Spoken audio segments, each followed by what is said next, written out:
अल्हम्दुलिल्लाह। अर्बईन नबवी की 11वीं हदीस मा शरह फ़वाइद पेश खिदमत है। अन अबी मुहम्मद अल-हसन इब्न अली इब्न अबी तालिब सिब्त रसूलिल्लाह सल्लल्लाहु अलैहि वसल्लम व रैहानतिही रज़ियल्लाहु अन्हुमा क़ाल हफ़िज़्तु मिन रसूलिल्लाह सल्लल्लाहु अलैहि वसल्लम दअ मा यरीबुक इला मा ला यरीबुक रवाहु तिर्मिज़ी व नसाई व क़ाल तिर्मिज़ी हदीसुन हसन।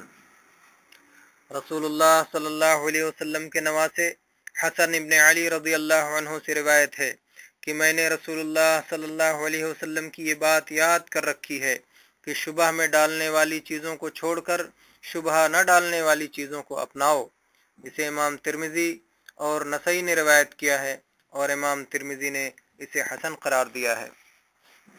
इस हदीस का पहला फ़ायदा यह है कि हदीस में मशकूक और मुश्तबह चीज़ों को छोड़कर ऐसे उमूर अपनाने का हुक्म है जो शक व शुबहा से बुलंद वाला हैं, ताकि दिल इज़्तिराब बेचैनी का शिकार ना हो, ख़्वाह ये काम दुनियावी हों या उखरवी।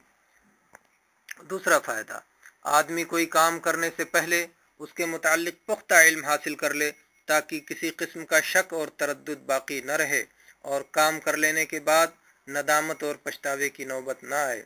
तीसरा फ़ायदा, सच्चाई की अलामत दिल का सुकून है और झूठ की निशानी दिल की बेचैनी व बेइत्मीनानी।